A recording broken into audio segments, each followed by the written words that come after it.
قال صلى الله عليه وسلم لا تدخلوا الجنة حتى تؤمنوا ولا تؤمنوا حتى تحابوا ألا أدلكم على شيء فإذا فعلتموه تحاببتم فأفشوا السلام بينكم. Sesungguhnya Rasulullah SAW telah bersabda, tidak akan masuk ke dalam syurga sehinggalah kamu beriman kepada Allah SWT, dan tidak akan sempurna iman kamu sehinggalah kamu saling kasih mengasihi dan sayang menyayangi. Oleh demikian, aku mengajarkan kepada kamu satu perkara untuk kamu lakukan dan laksanakan, maka akan timbullah kasih sayang di antara kamu. Maka sebarkanlah salam di antara kamu. Oleh demikian, sukacita saya ingin memberikan kasih sayang kepada anda semua yang ada di sini. Diucapkan Assalamualaikum warahmatullahi wabarakatuh. Alhamdulillah, pertama-tama sekali saya ingin mengucapkan ribuan terima kasih kepada pengurusi Masjid Al-Huda, Syekh Hasan Qasim. Begitu juga dengan ahli lembaga pentadbiran Masjid Al-Huda, serta para jemaah saudara-saudara maupun sesiapa yang terlibat dengan pembangunan Masjid Al-Huda kerana telah memberikan peluang dan ruang kepada saya untuk melaksanakan ibadah bersama-sama di Masjid Al-Huda pada hari ini, insyaAllah. Seperti yang telah diamanahkan oleh saya, tajuk pada hari ini yang saya inginkan ialah Ramadan, benteng pertahanan Islam. Bukan Ramadan itu bulan Al-Quran, itu semalam pada saya beri Ramadan, benteng pertahanan Islam. Jadi alhamdulillah, bila datang semenjak bulan Ramadan, kita terlintas di dalam pemikiran kita, Ramadan ini tak lain tak bukan kita kena menahan apa dan apa. Bila datang saja bulan Ramadan, terdetik di dalam pemikiran kita, bulan ini kita perlu melaksanakan ibadah. Bila datang di bulan Ramadan, adik-adik dan anak-anak kita mempunyai pemikiran nanti raya dapat duit collection.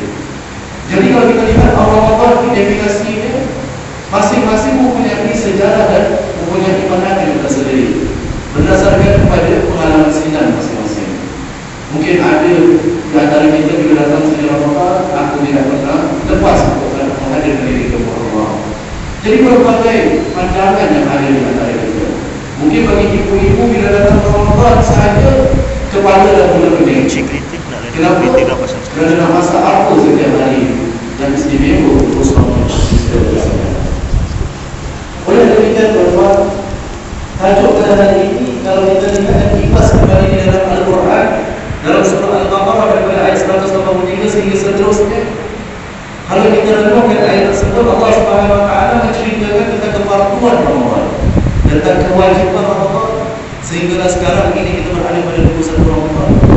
Begitu juga Allah Subhanahu Wa Taala telah berfirman juga sebelum datangnya umat Nabi Muhammad SAW, umat-umat sebelumnya pun berpuasa, tapi mungkin puasa ini belum disyariatkan seperti itu. Bila datangnya selepas ayat-ayat yang Allah SWT sebutkan pula, ajaran bagi sesiapa yang tak mampu untuk berpuasa, jadi puasa umumnya adalah menahan lapar dan dahaga. Kemudian ayat yang paling bawah sekali, Allah SWT telah berfirman, wa idza sa'alaka 'ibadi anni fa inni qarib ujibu da'watad da'i idza da'an falyastajibu li wal yu'minu bi la'allahum yarshudun. Apa maknanya? Kita faham berduit untuk berasal desa, berduit kita membaca buku dan kitab tentang Ramadan, tapi ayat ini kadang-kadang kita lupa. Allah SWT berfirman, iaitu wa idza sa'alaka 'ibadi, dan sekiranya hamba Allah SWT bertanya tentang diriku, ibadah anni fa inni qarib, kata Allah SWT, ketahuilah sesungguhnya aku dekat dengan kamu. Uji da'wat da'i idza da'an. Allah Subhanahu Wa Taala akan menerima segala permintaan kita sekiranya kita bermohon dan meminta kepada Allah Subhanahu Wa Taala. Falyastajibu li wa yu'minu bihi. Jadi Allah Subhanahu Wa Taala suruh kita beriman dengan dia dan laksanakan apa yang diperintahkan oleh dia. Allah yarshudun. Moga kita digolongkan dalam golongan orang yang petunjuk. Jadi di ayat yang selepas itu pun menceritakan tentang bagaimana kalau sekiranya pasangan suami isteri itu adakah dihalalkan ketika bulan Ramadan. Jadi kalau kita lihat di mana tajuk ini bermula, Ramadan ini benteng pertahanan insan. Ia bermula daripada diskusi Nabi SAW, yang mana daripada Abu Hurairah radhiyallahu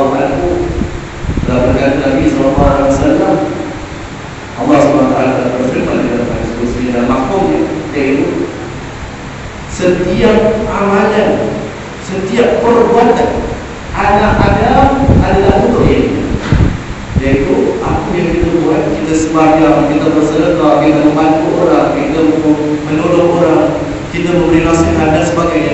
Semuanya adalah untuk diri kita. Iaitu kita mengejar ganjaran dan pahala untuk diri kita, iaitu pahala sekian-sekian adalah dekat Allah. Dan Allah SWT firman tadi, setiap amalan anak Adam adalah untuk dirinya kecuali berpuasa, atau kecuali puasa. Puasa ini kata Allah untuk diriku, iaitu kita pernah lapar dan nak kata untuk Allah Subhanahu Wa Taala. Kita hadiahkan kepada Allah Subhanahu Wa Taala. Jadi Allah SWT menyambung dalam hadis tersebut, maka oleh demikian aku yang akan memberikan kamu ganjaran dan pahala. Jadi maknanya di sini, ganjaran setiap orang yang berpuasa, setiap individu pahala yang berlainan. Mungkin ada yang dapat lebih, mungkin ada yang dapat kurang, mungkin ada yang dapat jaspas dan sebagainya.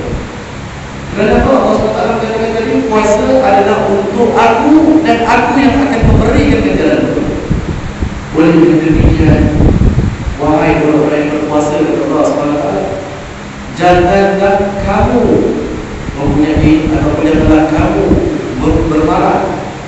Dalam bulan puasa janganlah kamu marah, janganlah kamu tinggikan suara dalam makmum, janganlah kamu tak menjaga lisan kamu dan sebagainya.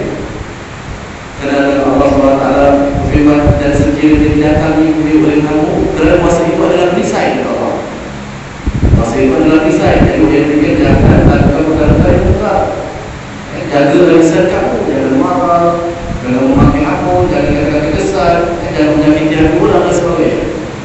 Dan kemudian jika kita tidak disakiti dan dimarahi, maka katakanlah ini shaim, sesungguhnya aku berpuasa. Bolehlah kadang-kadang tuan-tuan susah, kadang-kadang cubaan ni balik rumah, duduk kat rumah, suruh isteri masak, asam pedas dia masak 2 kali, tak tahu sekarang.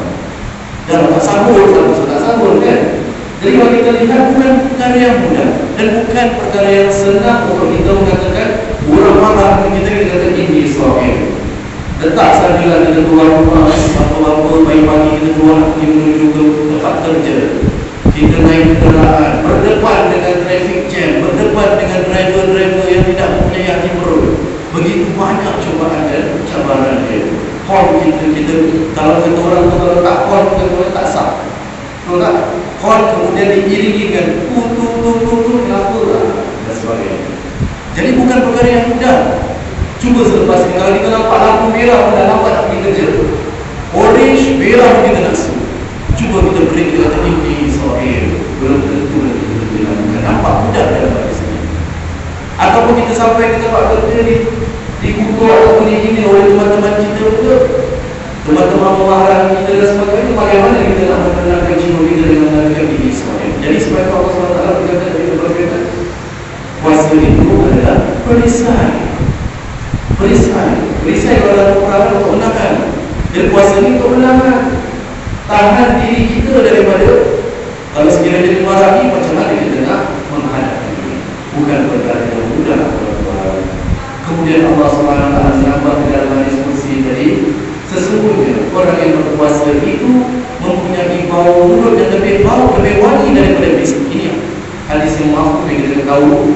Selalunya kita tahu orang yang berpuasa itu bau mulutnya lebih wangi daripada misk. Misk itu minyak wangi yang diperbuat daripada, diambil daripada perut rusa. Bukan perkara yang mudah ambil, dan dia mempunyai satu bau yang wangi dan harganya sangat mahal dan nilai yang tinggi. Tapi Allah kata lebih wangi daripada bau misk. Bukan bermakna lebih wangi mulut kita tu orang yang berpuasa. Lepas tu kita dah puasa, kita balik dari kerja, kita jumpa isteri kita, ya cuma Allah. Kemudian kita tulis Allah ni jadi dan sebagainya. Kalau kita lakukan demikian, isteri kita balik-balik pun mungkin akan buat juga. Tak mampu nak harulah, tak mampu. Ini kepada Allah SWT. Pada Allah, bau yang wangi, lebih wangi daripada bau misk. Kemudian Allah SWT akhirkan dalam diskusi ini, bagi orang yang berpuasa itu mempunyai 2 kelebihan dan 2 kegembiraan. Gembiranya apa? Sekiranya pertama, sekiranya dia berbuka, dia merasakan kegembiraan. Pernah tak tuan-tuan, diri kita maupun ahli keluarga kita dah bunyi waktu atau dah bunyi azan kita menangis? Oh, kenapa azan?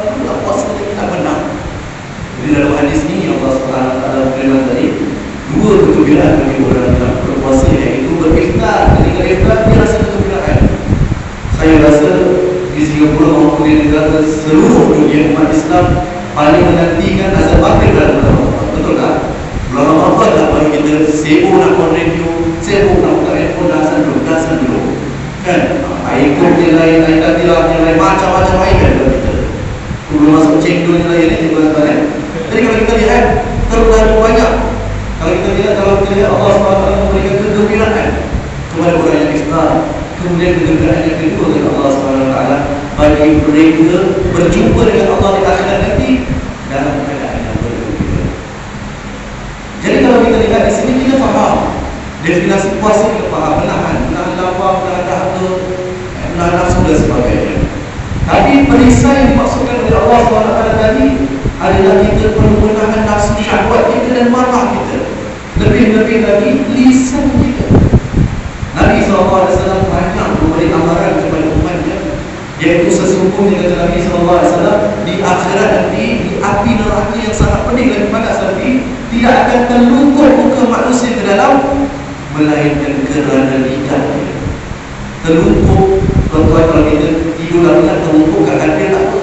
Kalau terlungkup ke api neraka, puncanya apa? Kerana lidah. Jadi inilah kita orang Tuhan rasa Ramadan. Kita perlu melatih diri kita. Kita perlu menjaga kata lisan kita, anggota badan kita, mata dan sebagainya. Kerana lisan ini amat berbisa sekali. Sekarang ini pada zaman Nabi SAW mungkin lisan. Zaman sekarang lisan boleh dikiaskan dengan apa? Jari. Pasal apa? Nak boleh teknologi berkembang. SMS pun boleh sakitkan hati orang. Tapi bukan berusaha daripada lisan daripada jari, tetapi boleh dikiaskan tinggi daripada amalan perbuatan kita tak malu dirian kepada Nabi SAW. Setiap perbuatan itu berpunca daripada dia. Tak mampu nak cakap, SMS. Tak mampu nak cakap, attack kat Facebook, kat website, kat email. Nak sakitkan hati orang. Jadi puasa kalau kita lihat semua anggota badan kita daripada hujung rambut sehingga hujung kaki perlu kita jaga dan perhatikan menjadikan dia perisai supaya diberikan ganjaran kepada Allah SWT dan Allah kita puasa untuk Allah. Pahala kita akan diberikan pada biasa-biasa. Dan dijanjikan bagi orang yang berpuasa terlalu banyak nikmat.